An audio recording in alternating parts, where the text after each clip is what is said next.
하나님의 덧셈. 마태복음 6장 31절에서 34절 말씀입니다.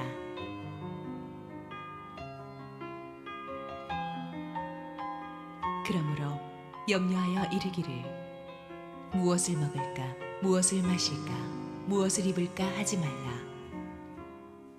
이는 다 이방인들이 구하는 것이라. 너희 하늘 아버지께서 이 모든 것이 너희에게 있어야 할 줄을 아시느니라.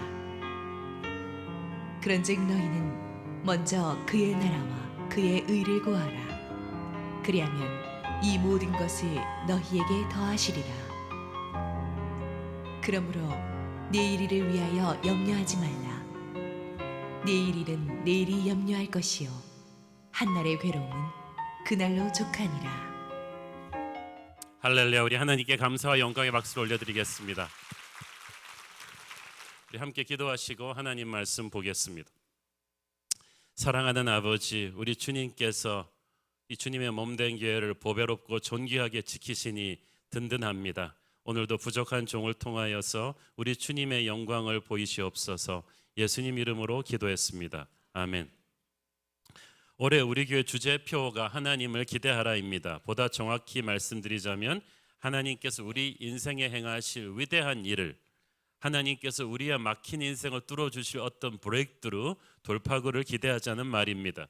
그런데 이 표를 정해놓고 제게 든 생각은 우리가 정말 이 하나님의 이 돌파구를 기대하기 위해서는 하나님이 역사를 어떻게 경영하시는지 조금 알 필요가 있다는 것입니다. 물론 저도 같은 인간으로서 여러분보다 하나님의 경영을 훨씬 더 많이 이해한다고 감히 말할 수는 없겠습니다. 그러나 신구약 성경을 자세히 들여다보면 하나님께서 역사를 경영하시고 인생을 경영하시는 어떤 패턴이 어렴풋이 보입니다. 저는 그 패턴을 수학의 가감승제 패러다임으로 4주에 걸쳐서 여러분과 함께 한번 살펴보려고 합니다.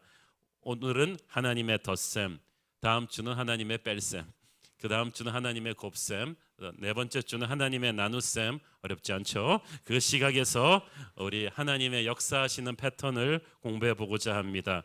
오늘의 주제인 하나님의 덧셈을 추출하게 된 성경 주제 구절은 마태복음 6장 33절입니다. 시작. 그런즉 너희는 먼저 그의 나라와 그의 의를 구하라. 그리하면 이 모든 것을 너희에게 더하시리라. 아주 유명한 성경 말씀입니다. 많은 크리스천들이 이 말씀을 해석할 때는 예수 잘 믿으면 세상적 성공도 하나님이 주시는구나라고 간단하게 생각할 수도 있습니다. 그런데 이 말씀이 그렇게 간단한 의미만은 아닌 것 같습니다. 이 말씀이 담고 있는 의미를 제대로 이해하기 위해서는 이 말씀의 앞뒤 컨텍스트를 살펴보아야 하는데요. 6장 31절을 읽어보겠습니다. 그러므로 염려하여 이르기를 무엇을 먹을까, 무엇을 마실까, 무엇을 입을까 하지 말라. 한마디로 먹고 사는 문제로 염려하지 말라는 뜻이죠.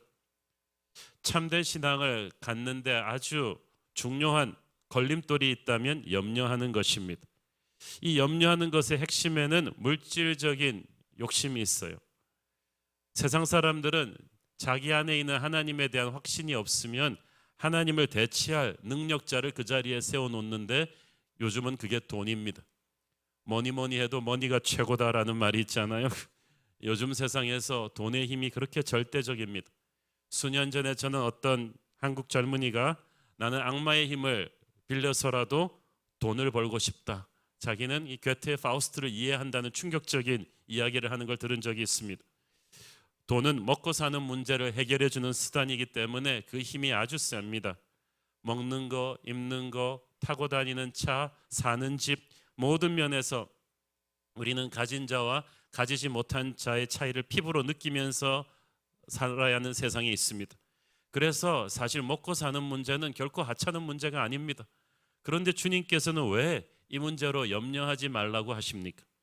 왜냐하면 우리가 고아가 아니고 하늘아버지의 자녀이기 때문입니다. 32절에서는 먹고 사는 문제는 이방인들, 즉 하나님을 안 믿는 사람들이 하는 거라고 하십니다. 하나님을 안 믿는 사람들은 영적인 고아입니다. 누구도 그들을 건사해 주는 사람이 없기 때문에 자기 문제 자기가 다 책임지는 게 당연합니다. 그러니까 염려와 근심에 24시간 쌓여서 살아갈 수밖에 없습니다. 그러나 우리는 영적 고아가 아닙니다. 우리는 하늘 아버지가 우리의 아버지이십니다. 천지를 창조하시고 경영하시고 세상 누구보다 부유하시며 자기 아들을 우리에게 주기까지 우리를 사랑하신 그분이 우리의 아버지로서 우리를 책임지고 계십니다. 육신의 부모도요, 자기 자식 먹고 사는 거는 책임지게 마련이에요. 하물며 하늘 아버지와 말씀에 무엇하겠습니까? 우리가 하늘 아버지를 신뢰하지 못하면 많은 먹고 사는 문제로 염려를 하게 되고 내일을 위해서 나름대로 무리수를 둬서라도 많은 것을 준비해 놓으려고 합니다. 염려는 믿음의 반대입니다. 마귀는 우리의 믿음을 좀먹게 하는 방편으로 염려를 사용합니다. 성경에서 염려하지 말라는 얘기를 할 때는 대부분 먹고 사는 문제 때문입니다. 돈이 인생의 전부인 사람의 특징, 항상 근심 걱정이 가득합니다. 돈이 없을 땐 어떻게 하면 돈 좀 벌까로 걱정하고 돈을 벌게 된 뒤에는 그 돈 지키는 문제로 근심하게 돼요. 참 희한해요. 먹고 사는 문제로 염려하지 말라고 했는데 먹고 사는 문제가 해결된 다음에도 사람들은 왜 돈 때문에 불행할까요? 그 다음부터는 욕심과 집착 때문입니다. 저는 돈하는 사람 치고 이만하면 됐다는 사람을 본 적이 없습니다. 먹고 사는 문제가 해결됐는데 왜 욕심을 더 부리나? 그것은 돈이 자기를 지켜줄 힘이라고 믿기 때문이죠. 돈이 자기를 입증할, 과시하는 어떤 증표라고 생각하기 때문입니다. 그런데 그렇게 욕심을 부르면서 더 가지려고 하면 결국은 자기도 가정도 모두가 불행해집니다. 디모데전서 6장 9절 읽겠습니다. 부하려 하는 자들은 시험과 올무와 여러 가지 어리석고 해로운 욕심에 떨어지나니 곧 사람으로 파멸과 멸망에 빠지게 하는 것이라. 여기서 부하려 하는 자들, 자기 힘으로 무리수를 둬서 부하려 하는 자들을 말하는 거예요. 하나님이 자연스럽게 선물로 주시는 걸 누리는 게 아니고 자기가 무리수를 둬서 부하려 하는 자. 여기서 부는 단순히 돈만 말하지 않습니다. 제가 보기에는 우리가 세상에서 추구하는 학벌, 명예, 권력, 건강해서 장수하는 축복, 사람을 많이 모으는 축복, 이런 것도 다 포함할 수가 있는데 이런 것들을 우리가 무리수를 둬서 자꾸 추구하려 하면 나중에 염려도 많이 되고 근심이 많이 생겨요. 그래서 주님은 우리에게 염려 대신 기도하라고 하십니다. 먼저 그 나라와 그 의를 구하라는 말은 너희들은 염려하는 자가 아니고 기도하는 자란 뜻이에요. 염려 대신에 우리가 해야 될 것은 기도입니다. 마태복음 7장 7절 시작. 구하라 그리하면 너희에게 주실 것이요 찾으라 그리하면 찾아낼 것이요 문을 두드리라 그리하면 너희에게 열릴 것이니. 우리는 염려하는 사람이 아니라 기도하는 사람인 줄을 믿습니다. 구하는 것은 지금 없는 것인데 기도하면 주실 거예요. 찾는 것은 잃어버릴 것인데 기도하면 회복이 될 것입니다. 문을 두드리라는 것은 지금 내 앞에 있는 장애물을 뚫어주시겠다는 말인데 기도하면 뚫릴 거예요. 우리는 미래를 향해서 뛰어가고 문을 두드리는 사람들입니다. 하나님은 염려하는 시간에 우리가 기도하면 우리의 모든 피로를 채우겠다고 하십니다. 자, 그런데 여기서 우리가 무엇을 어떻게 기도하는가가 참 중요해요. 인간적인 욕심으로 무리하게 이 다른 모든 것을 더해달라고 기도했을 때 그것이 반드시 좋은 결과를 가지고 오는 것은 아닙니다. 아까 건강과 장수의 축복도 이 다른 모든 것의 축복에 해당된다고 했는데요. 이것을 간절히 기도해서 응답받은 사람이 있습니다. 성경에 나오는 유대왕 히스기야였습니다. 그는 병들어 죽게 되었습니다. 하나님이 죽을 거라고 말씀해 주셨어요. 이제 네 살림살이를 정리해라. 유언도 남기고 정리해라. 그랬더니 히스기야가 벽을 보면서 막 울었어요. 자기가 의롭고 선하게 살았는데 주님 일을 많이 하고 싶으니까 좀 더 살려달라고 했어요. 그래서 주님이 15년의 시간을 그에게 더해 주셨습니다. 그런데 문제는 이 수명 연장의 축복이 히스기야에게 있어서 축복이자 위기였다는 사실이에요. 그는 이 15년을 하나님 영광 위해서 제대로 쓰질 못했어요. 나라를 부강하게 만들긴 했는데 교만해졌습니다. 그래서 바벨론 사신들이 왔을 때 그 군사 기밀에 속하는 나라 곡관과 무기고를 다 열어서 보여줬어요. 자기의 강한 것을 쇼업하고 싶었던 거죠. 바벨론 사신들이 겉으로는 예 위대하십니다 그랬지만 그것이 다 그들이 다 스파이였어요. 훗날 있을 바벨론의 유다 침공에 단초를 제공합니다. 히스기야가 교만해서 그 받은 은혜를 보답하지 않아서 하나님의 진노가 유대 땅에 임하게 되었다고 성경은 말하고 있어요. 히스기야는 그 연장된 15년을 그렇게 썼어요. 그뿐이 아닙니다. 그 연장된 수명 15년 동안에 므낫세라는 아들이 태어났는데요. 이 아들은 유대 역사상 가장 악한 왕이 되고 맙니다. 반세기 동안 나라를 다스리면서 우상 숭배와 폭정으로 나라를 도탄에 빠뜨려서 결국 유대 나라가 멸망하게 되는 또 단초를 제공하게 되죠. 그 15년 동안에 괜히 낳은 아들이 사랑하는 여러분, 히스기야가 천국 가서 하나님 앞에서 얼마나 부끄러웠을까요? 하나님께서 히스기야야, 그래, 내가 너에게 더해준 15년의 시간 동안에 너는 무엇을 했느냐?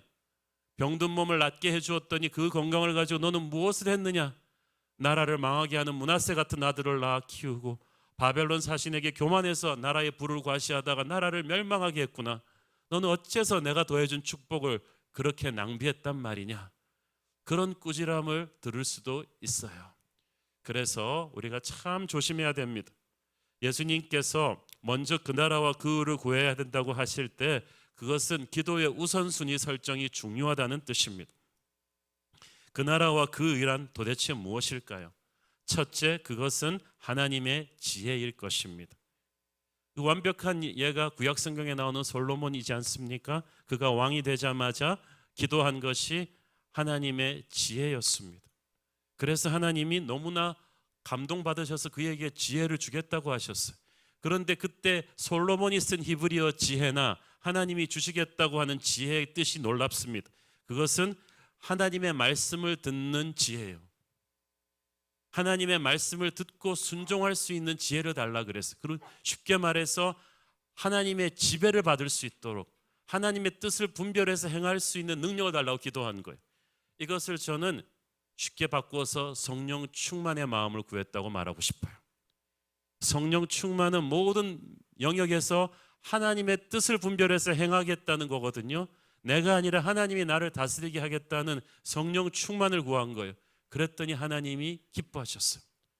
먼저 그 나라와 그 의를 구하는 것은 성령 충만을 구하는 것입니다. 하나님의 다스림을 구하는 거예요. 여러분이 또 그것을 구하기를 축원합니다. 둘째로 그 나라와 그 의를 구하는 것은 하늘아버지의 비전을 나의 가장 중요한 인생의 목표로 설정하는 것입니다. 하나님의 절대 우선순위가 내 인생의 절대 우선순위가 되게 하십시오. 하늘아버지의 절대 우선순위는 세계 복음화입니다.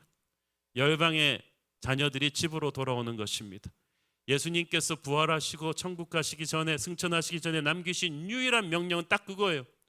너희는 가서 모든 민족을 제자로 삼아 아버지와 아들과 성령의 이름으로 세례를 줘라. 오직 성령이 너희에게 임하면 너희가 나의 증인 권능을 받고 증인이 돼서 예루살렘과 유대와 사마리아 땅끝까지 이르기까지 내 증인이 될 것이다. 사랑하는 여러분, 그래서 우리는 그 비전을 교회의 절대 존재의 의미로 품었습니다. 전도와 선교는 교회의 프로그램이 아니라 절대 존재의 의미 그 자체예요. 여러분 개인의 삶도 여러분 가정도 어떻게 어디서 직업을 가지고 무엇을 하며 살든지 어떤 형태로든 전도와 선교에 헌신할 수 있는 그런 곳에 최우선 순위를 두어야만 합니다. 여러분이 왜 돈을 잘 벌고 왜 좋은 직장을 가지고 왜 좋은 학교를 가고 왜 그런 재능을 받습니까? 그것은 세계 복음화를 위한 툴로서 하나님이 사용하시겠다는 것입니다. 여기에 헌신하십시오. 여기를 위해서 항상 기도하십시오. 그러면 하나님께서 이것을 행할 수 있는 능력을 여러분에게 주실 것입니다.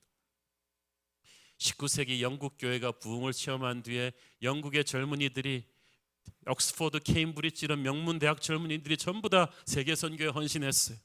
19세기는 영국의 빅토리아 시대 정말 대영 제국에 해가 지지 않는 놀라운 정치적 경제적인 축복을 하나님이 줬어요. 영국이 세계 선교에 헌신했기 때문이죠. 19세기 말부터는 미국 젊은이들이 구름대처럼 일어나서 세계 선교로 헌신했습니다. 그들 중에 하나가 한국으로 온 아펜셀러 언더우드 알렌이었어요. 그래서 하나님께서 19세기 말 20세기는 미국의 세기 아닙니까? 얼마나 큰 정치 경제적인 축복을 또 미국에 주셨습니까? 1970년대부터는 한국교회가 부흥하면서 한국의 젊은이들이 또 구름대처럼 세계 선교사로 나갔어요. 미국 다음으로 많은 개신교 선교사를 한국은 파송했습니다. 그 짧은 시간 동안에 우리나라는 또 얼마나 잘 살게 되었어요. 먼저 그 나라와 그 의를 구하는 자, 하나님의 비전을 위해서 헌신하는 가문, 교회, 국가에게 하나님은 다른 모든 것을 더해 주실 것입니다. 셋째로 먼저 그 나라와 그 의를 구하는 것은 예수님의 용서하는 이 중보의 마음을 품는 거예요. 하늘 아버지의 마음은 사랑이고 용서입니다. 예수님이 지금 하늘 보좌에서 우리를 위해서 계속 중보하고 있지 않으십니까? 중보할 때 우리가 사랑하는 사람, 좋은 사람만 하는 게 아니라요, 우리를 껄끄럽게 하는 사람, 힘든 사람을 위해서도 중보해야만 합니다. 구약 성경에 동방의 의인 욥의 고난이 나옵니다. 욥이 모든 것을 다 잃고 병들어 누웠을 때 위문한답시고 찾아온 친구들이 온갖 매몰찬 말로 욥을 훈계하고 꾸짖었습니다. 하지만 욥은 그들을 용서했어요. 하나님께 예배하면서 그들을 위해 중보하고 축복했습니다. 그러자 놀라운 일이 일어났어요. 욥기 42장 10절, 욥이 그의 친구들을 위하여 기도할 때 여호와께서 욥의 곤경을 돌이키시고 여호와께서 욥에게 이전 모든 소유보다 갑절이나 주신지라. 할렐루야. 우리가 욥의 인생을 하나님이 반전시켜 주시려고 결정하신 건 다 알아요. 그렇지만 그 타이밍이 언제였느냐? 욥이 친구들을 용서하고 중보할 때 하나님이 약속하신, 준비하신 축복을 확 그때 부어주셨어요. 그 후로 욥은 140년을 더 살면서 2배의 재산의 축복을 받고 4대까지 자기 자손을 보았다고 했어요. 사랑하는 여러분, 여러분의 인생에 부서진 것들을 다시 회복시켜 주시고 갑절로 회복되는 축복을 받고 싶으십니까? 가슴에 막힌 증오의 사슬을 풀으십시오. 여러분이 미워하고 있던 어떤 친구를 위해 용서하고 중보하십시오. 그때부터 하나님의 놀라운 회복과 덧셈의 축복이 여러분에게 더해질 것입니다. 넷째, 먼저 그 나라와 그 의를 구하는 것은 하늘 아버지의 베푸시는 사랑의 마음을 나도 품는 것입니다. 하늘 아버지는 항상 쌓아두지 않으시고 흘려보내는 분이세요. 그래서 하늘 아버지의 복을 받은 사람은 하늘 아버지처럼 자기도 쌓아두지 않고 가난하고 병들고 외로운 이들을 위해서 베풀어야 돼요. 재물도 베풀고 시간도 베풀고 재능도 베풀고, 그러면 하나님께서 우리의 창고를 더해 주실 것입니다. 신명기 14장 29절 시작. 너희 중에 분깃이나 기업이 없는 레위인과 네 성중에 거류하는 객과 및 고아와 과부들이 와서 먹고 배부르게 하라. 그리하면 네 하나님 여호와께서 네 손으로 하는 범사에 내게 복을 주시리라. 아멘. 이 성경 말씀이 사실은 우리 교회 러브 미니스트리의 핵심 주제 구절이에요. 저는 개척 초기부터 담임 목사로서 이 말씀을 평생 제 목회 소신으로 하려고 목회합니다. 그래서 교회 사역을 플랜할 때나 예산을 집행할 때 이것을 최우선으로 합니다. 우리는 창립 초창기부터 추수 감사절 헌금 전액을 시드머니로 하고 필요하면 교회 예산을 더해서라도 미자립 교회와 선교단체와 선교사님들과 교회 안팎의 병들고 가난한 이웃들을 돕는 러브 미니스트리 사역을 발전시켜 왔습니다. 그로 인해서 하나님께서는 개척 초기부터 지금까지 단 한 번도 우리 교회가 재정적인 어려움이 없이 항상 풍성하게 부흥할 수 있도록 도와주셨습니다. 여러분의 가문의 곳간이 풍성하기를 원하십니까? 아버지의 베푸는 사랑을 따라하십시오. 주께서 여러분을 축복하실 거예요. 하늘 아버지께서는 먼저 그 나라와 그 의를 구하는 자에게 이 모든 것을 더하시리라고 약속하셨는데, 이 모든 것이라고 함은 본문 컨텍스트에서는 먹고 사는 문제를 해결해 주는 돈이라고 할 수 있지만, 그보다 더 포괄적인 의미에서 아까 언급했듯이 학벌일 수도 있고 권력일 수도 있고 건강, 장수의 축복일 수도 있고 명예일 수도 있습니다. 우리 많은 사람들이 이것을 세상적인 성공이라고 하고 돈 좀 더 가져보려고, 권력 좀 잡아보려고, 좀 좋은 학벌 따보려고, 또 명예를 모으려고 막 노력을 합니다. 그게 다 힘이기 때문이죠. 그러나 이 모든 것들의 축복은 하나님께서 하나님과 동행하는 자에게 자연스럽게 주셔야지, 우리가 억지로 욕심 부려서 모으려고 하면 잘 되지도 않고 탈이 많이 나요. 그리고 평생 염려하고 불안해하면서 살게 돼 있어요. 중요한 것은 하늘 아버지께서 이 모든 것을 더해 주시기 전에 먼저 영적인 축복을 시키신다는 사실입니다. 자, 솔로몬의 축복을 생각해 보십시오. 하나님께서 솔로몬의 지혜를 구하는 마음에 감복하셔서 이 모든 것을 더해 주시기 전에 솔로몬이 겸손하게 왕이 되자마자 일천 제사를 드리면서 나는 아무것도 없는 무지한 어린아이와 같으니 제왕의 길을 알려달라고 겸손히 예배했어요. 기도했어요. 하나님께서 그 겸손한 기도와 예배를 받으시고 모든 것을 더해 주신 거예요. 여러분, 영적인 준비가 된 다음에 축복을 더해 주세요. 사도행전에 나오는 예루살렘 초대교회가 그랬죠. 짧은 시간 내에 수적으로 아주 폭발적인 부흥을 했어요. 사도행전 2장 47절을 보십시오. 하나님을 찬미하며 또 온 백성에게 칭송을 받으니 주께서 구원받는 사람을 날마다 더하게 하시니라.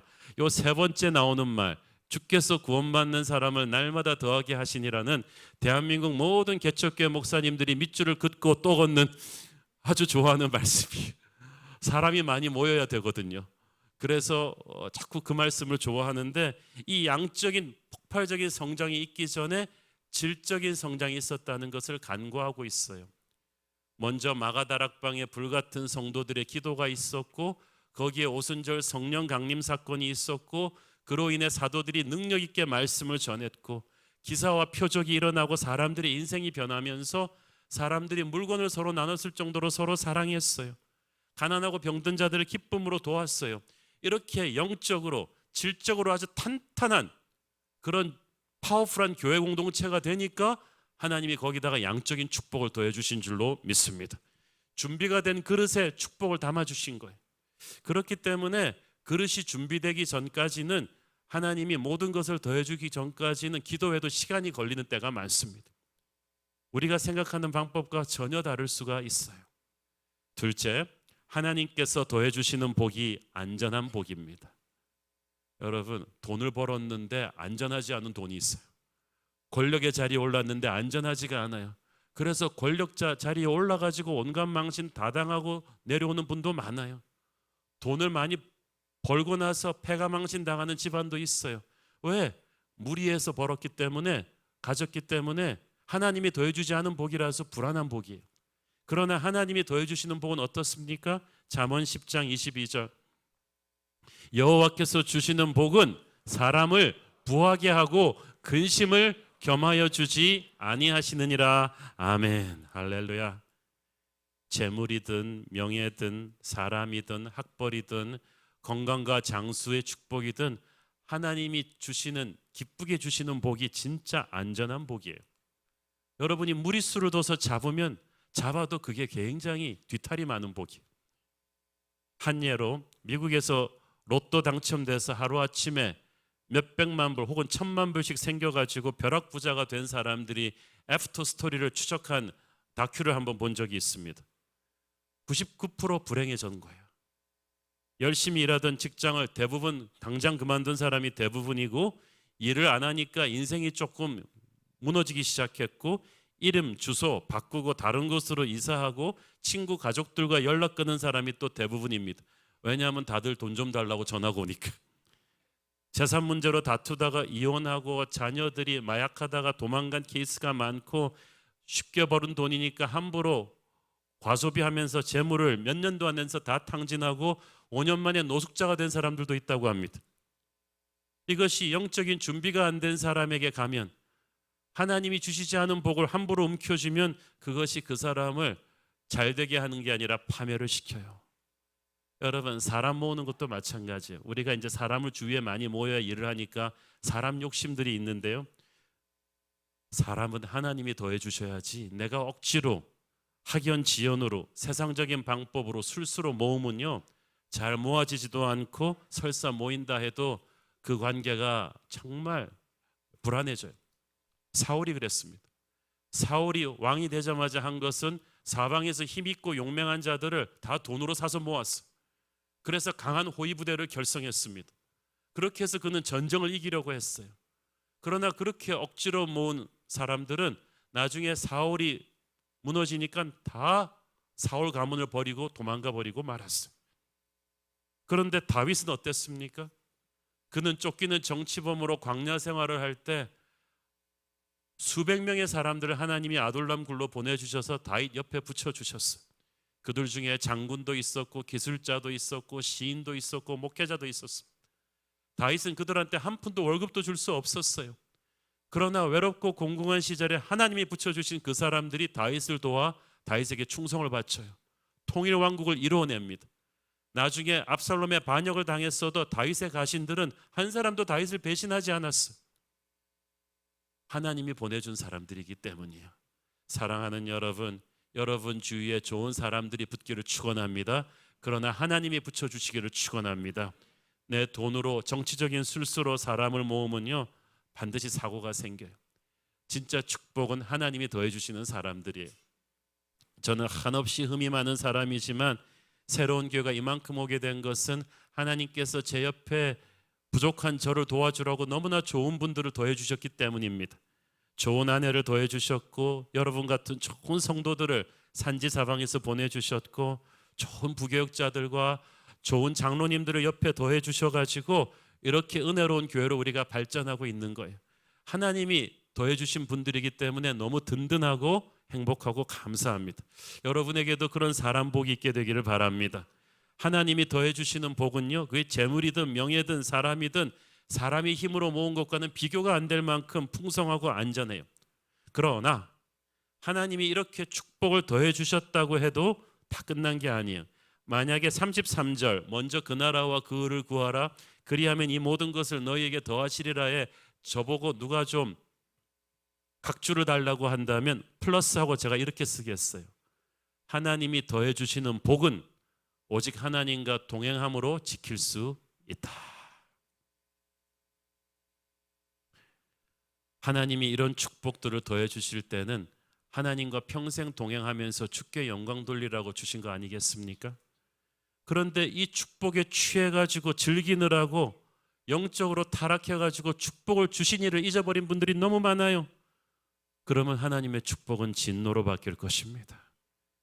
여러분 성경을 잘 읽으셔야 돼요. 먼저 그 나라와 그 의를 구할 때 이 모든 것을 우리에게 더하시는 분이 하나님이시라면 먼저 그 나라와 그 의를 더 이상 구하지 않고 축복에 취해서 하나님을 버리면 이 모든 것을 썰물처럼 빼버릴 수 있는 분도 하나님이십니다. 저는 그런 케이스를 주변에서 많이 보았습니다. 솔로몬도 그랬잖아요. 이 모든 것을 더해 주신 축복을 받은 그가 수많은 후궁들이 가져온 우상을 섬기기 시작했을 때 말년에 영적으로 타락했을 때 하나님이 진노하셨습니다. 죽기 전에 솔로몬에게 예언하셨어요. 네 다음 세대에는 이 제국이 두 조각이 날 것이다. 사방에 적들이 일어날 것이며 재산도 명예도 다 이방인들이 가져갈 것이고 너희의 자손들은 왕조가 망해서 포로가 되어 끌려갈 것이다 라고 솔로몬에게 예언해 주셨어요. 사랑하는 여러분, 하나님이 다른 모든 것을 더해 주신 축복을 받았다면 평생 하나님과 동행하며 살기를 축원합니다. 그래야 이 축복이 공고해질 수가 있어요. 또 한 가지 명심할 것은 하나님이 더해 주시는 복은 그것을 가지고 하나님의 뜻을 행하라는 책임감을 동반합니다. 하나님이 이 모든 것을 더해 주신 다음에는 이 모든 것의 축복을 하나님의 뜻대로 잘 사용하기를 원하세요. 축복은 하나의 힘인데 힘은 목적을 가지고 주시는 거예요. 나 혼자 우리 식구만 호의호식하고 그렇게 자기 과시하라고 주신 게 아니에요.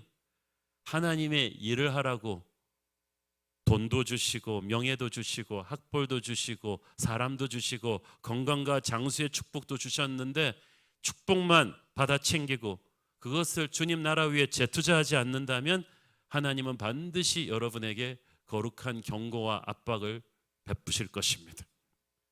예루살렘 초대교회가 그랬어요. 아까 말씀드린 대로 폭발적인 부흥과 성장을 경험했잖아요. 하나님은 이제 그 부흥의 힘으로 그들이 예루살렘과 유대와 사마리아와 땅끝까지 이르러 내 증인이 되는 세계 선교사들이 되기를 원하셨는데 예루살렘 교회 성도들이 와 우리끼리 은혜 받는 게 너무 좋으니까 예루살렘 밖으로 한 발자국도 나가지 않았어요. 하나님이 그래서 스데반의 순교를 허락하셨습니다. 연이어서 대핍박이 일어나게 하셨습니다. 예루살렘 성도들은 할 수 없이 유대와 사마리아로 흩어져서 복음을 전하게 되었어요. 그때야 생각했을 거예요. 아, 그랬지. 하나님이 이 사명을 주셨는데 우리가 축복에 취해서 하나님의 사명을 감당하지 않고 있었구나. 솔로몬도 그렇습니다. 솔로몬은요, 매년 25톤의 황금을 황궁으로 들이던 엄청난 부자였어요. 열방에서 올라오는 보석과 조공품들까지 다 합치면 어떤 학자들은 솔로몬 개인의 창고로 요즘 시세로 한 1조 이상의 돈이 들어갔을 거라고 합니다. 그는 이 세상에서 존재했던 최고의 부자였습니다. 그런데 솔로몬은 하나님 주신 그 많은 재물을 자신의 은행 계좌에만 넣어두고 가난한 백성들에게 베풀지 않았어요. 세금도 부욕도 얼마나 무겁게 했는지 몰라요. 그러니까 민심이 사나워져 갔어요. 하나님은 이를 개탄하셨습니다. 하나님이 왜 솔로몬에게 세계 최고의 부를 주셨을까요? 그가 열방과 백성들과 그것을 나누는 축복의 통로가 되길 원하셨어요. 구약 성경에서 그렇게 말하고 있어요. 고아와 과부와 이방인과 나그네와 약한 자들을 돌보아라. 그러면 너희 창고에 하늘의 복이 가득할 것이다. 그런데 솔로몬이 그 말씀을 귓등으로 듣고 재물을 쌓기만 했지 나누지 않았거든요. 그러니까 하나님께서 하늘의 창고를 닫아버리셨습니다. 솔로몬 다음 때부터 이스라엘은 살림이 점점 가난해져 가더니 후손의 운명이 얼마나 비참해졌는지 모릅니다. 하나님은 하나님께서 더해주신 축복을 하나님의 뜻대로 사용하지 않는 걸 죄라고 보십니다. 그리고 죄인의 창고에서 의인의 창고로 재물을 옮기세요. 죄인이 아무리 열심히 벌어도 그것은 그 사람이 누리지 못하고 하나님이 의인의 창고를 위해 준비하시는 거예요. 잠언 13장 22절을 보십시오. 선인은 그 산업을 자자손손에게 끼쳐도 죄인의 재물은 어떻게 돼요? 의인을 위하여 쌓이느니라. 재주는 죄인이 넘고 돈은 의인이 버는 것. 이 원칙이 처음 이스라엘 백성들이 누린 거 아닙니까? 약속의 땅에 들어갈 때. 그때는 가나안 백성들이 죄인이었어요. 우상 숭배하는 죄인이었어요. 그래서 그들이 죽어라고 이래서 만들어 놓은 성읍과 집과 재물과 농사해 놓은 포도원과 농경지들을 그냥 이스라엘 백성들이 들어가서 다 누렸어요. 그런데 나중에는 이게 뒤집어졌죠. 이스라엘 사람들이 나중에 시간이 흘러가서 영적으로 타락하고 우상 숭배하니까 이스라엘이 죄인이 되었어요. 어떻게 돼요? 하나님께서 그들의 창고에 쌓았던 재물을 또 뺏어서 이방인들에게 넘기셨어요. 여호수아에게 그걸 경고하신 거 아닙니까? 여호수아서 24장 20절 만일 너희가 여호와를 버리고 이방 신들을 섬기면 너희에게 복을 내리신 후에라도 돌이켜 너희에게 재앙을 내리시고 너희를 멸하시리라 하니. 여러분, 하나님이 돌이키지 않게 하십시오. 여러분에게 복을 내리신 뒤에 돌이키지 않게 하세요. 하나님 끝까지 사랑하시고 끝까지 겸손하게 초심을 잃지 않고 주님과 동행하시고 하나님이 주신 축복을 하나님 나라 위해서 사용하십시오. 하나님이 더해주신 축복은 하나님을 버리면 하나님께서 썰물처럼 빼버리실 수가 있어요. 사랑하는 여러분, 우리는 오늘 마태복음 6장 33절의 축복을 우리의 것으로 붙잡고 선포합니다. 우리는 하나님을 기대하는 하나님의 백성들이에요. 하나님을 기대한다는 것은 기도한다는 거예요. 물을 데울 때 정확하게 100도가 돼야 끓기 시작하죠. 이 100도를 우리는 임계점, 크리티컬 포인트라고 하죠. 99도까지 해도 끓지 않고 100도 임계점을 돌파해야 물이 엄청난 수증기를 만들어내면서 동력을 만들어냅니다. 우리의 믿음 생활에도 임계점이 있어요. 인간적으로 할 수 있는 거 다 했기 때문에 이제 더 이상 못하겠다고 포기하고 싶은 한계점입니다. 그야말로 누가 턱 건드리기만 해도 울면서 주저앉고 싶은 지치고 힘든 시점인데 많은 사람들이 여기서 포기하고 돌아서요. 그러나 하나님의 사람은 이 임계점 직전에 기도로 이걸 돌파합니다. 목숨을 건 기도로 돌파합니다. 그 순간에 하나님이 개입하세요. 주님이 약속하셨거든요. 결사적으로 기도하는 자에게 임계점을 돌파하게 해주겠다고. 누가복음 11장 9절 10절 큰 소리로 읽습니다. 내가 또 너희에게 이르노니 구하라 그러면 너희에게 주실 것이요 찾으라 그러면 찾아낼 것이요 문을 두드리라 그러면 너희에게 열릴 것이니 구하는 이마다 받을 것이요 찾는 이는 찾아낼 것이요 두드리는 이에게는 열릴 것이니라. 누구에게? 기도하는 자에게. 하늘 아버지께서 우리가 기도할 때 주시는 것은 우리가 생각하는 것보다 훨씬 크고 놀라운 것입니다. 구하면 주시는 것은 우리가 구한 것보다 훨씬 커요. 찾을 때 찾게 되는 것은 우리가 처음 잃어버렸던 것보다 훨씬 더 큰 게 회복이 돼요. 문을 두드렸을 때 열리는 세계는 우리가 상상했던 것 이상의 놀라운 축복의 세계일 것입니다. 사랑하는 여러분, 그러므로 하나님을 기대한다면 기도합시다. 자신을 정결하게 하며 겸손하게 주님 앞에 엎드려 하늘의 지혜를 기도합시다. 먼저 그 나라와 그 의를 구합시다. 결사적으로 기도하는 여러분에게 생각을 초월하는 브레이크트루의 하늘의 능력이 터질 것입니다. 오랜 세월 동안 여러분 각자에게 채증처럼 막혀 있었던 어떤 것들이 올해 뚫리고 길이 열리게 되기를 축원합니다. 우리 교회적으로도 어떤 축복의 뚝이 터질 것을 믿습니다. 하나님께서는 우리가 기도했던 것보다 훨씬 더 크고 놀랍게 부어주실 것입니다. 더해 주실 것입니다. 하나님을 기대하십시오. 올해 하나님의 놀라운 축복의 덧셈을 선물 받는 저와 여러분 되기를 축원합니다. 기도하겠습니다. 주님 은혜를 감사합니다. 하나님, 먼저 그 나라와 그 의를 구함으로 이 모든 것을 더해 주시는 축복받게 하여 주시고 평생 하나님과 동행함으로 그 축복을 지키게 하여 주옵소서. 예수님 이름으로 기도했습니다. 아멘.